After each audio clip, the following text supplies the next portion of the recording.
Okay, in this video we're going to look at some more quadratic problems that involve finding maximum values. So if you take a look at problem number 1, you see it says a city decides to make a park by fencing off a section of riverfront property. Funds are allotted to provide 80 meters of fence. The area enclosed will be a rectangle, but only 3 sides will be enclosed by fence. The other side will be bounded by a river. What is the maximum area that can be enclosed in this way? So, all right, first thing I want to do is draw a picture of what this is going to look like. So, let's let this be my river. And I've got this fenced-in area that I'm going to be making on the river here. I know it's going to be in the shape of a rectangle. And so one side of my area here is going to be bounded by the river, and the other sides are going to be 3 sides of a rectangle. So let me call this, I'll call this side L, and I call this side W for length and width. And my question is saying, what is the maximum area that can be enclosed in this way? Well, I know that the area of a rectangle is just length times width.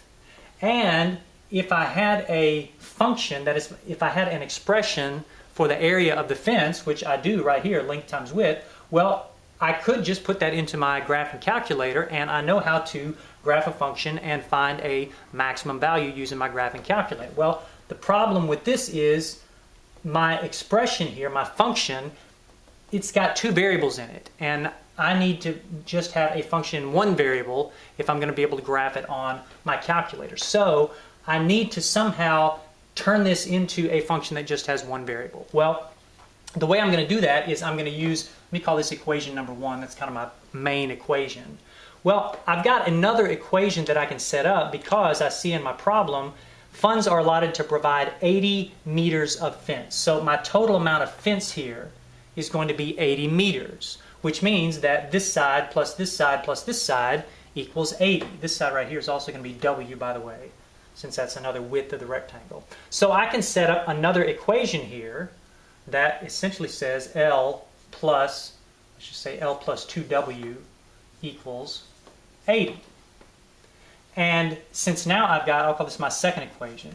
Now I've got the second equation here, and it also uses the variables L and W. Well, I'm going to substitute, I'm going to write this equation, let me move 2W over to the other side here. So if I subtract 2W from both sides of my equation, then I'll have L equals 80 minus 2W. Well, now I have an expression for L in terms of W. I'm going to take this expression for L, and I'm just going to substitute it in here in my equation number 1, which means I can now write this area formula, this area equation, as L times W. In other words, L is 80 minus 2W. I'm going to substitute that in.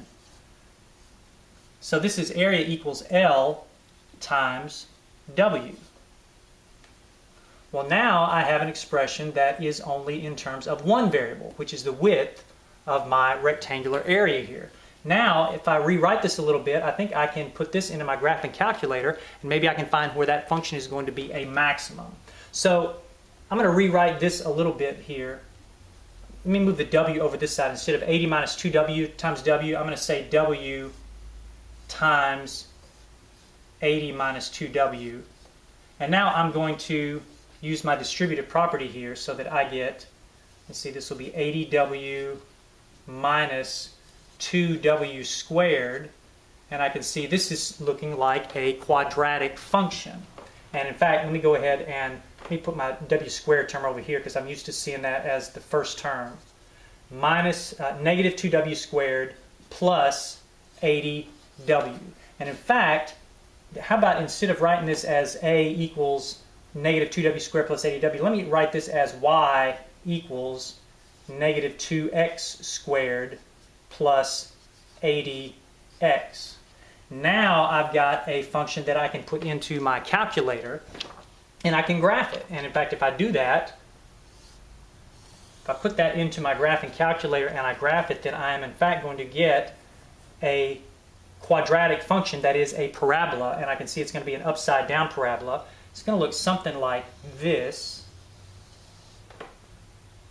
And after I get my window settings are actually going to be about, this is going to go from about 0 to, let's see, about 0 to 50, and my Y value is going to go from about 0 up to, not 0 up to 1,000.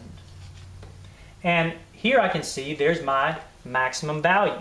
This is the value of the area.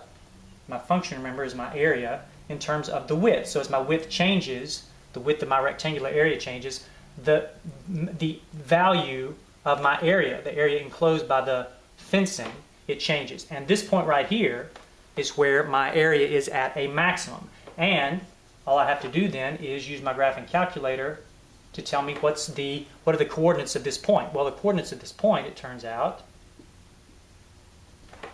according to my graphing calculator, the coordinates of that point are 20, 800.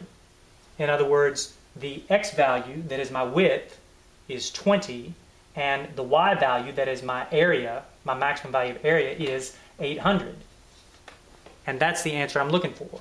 What is the maximum area that can be enclosed in this way?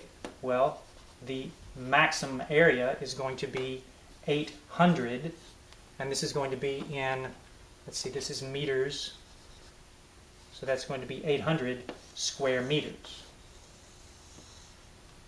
Notice that I could also tell you what the dimensions of this rectangular area are. The problem didn't actually ask me that, but since I know that for my area to be the maximum, which is 800 square meters, my width value has to be 20. That's this value right here.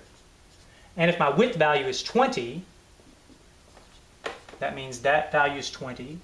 This value is also 20, so that's 20 and 20, that's 40. The total amount of fencing I have is 80, which means my length must be 80. So I know that the dimensions of my rectangular area are going to be 20 meters by 80 meters.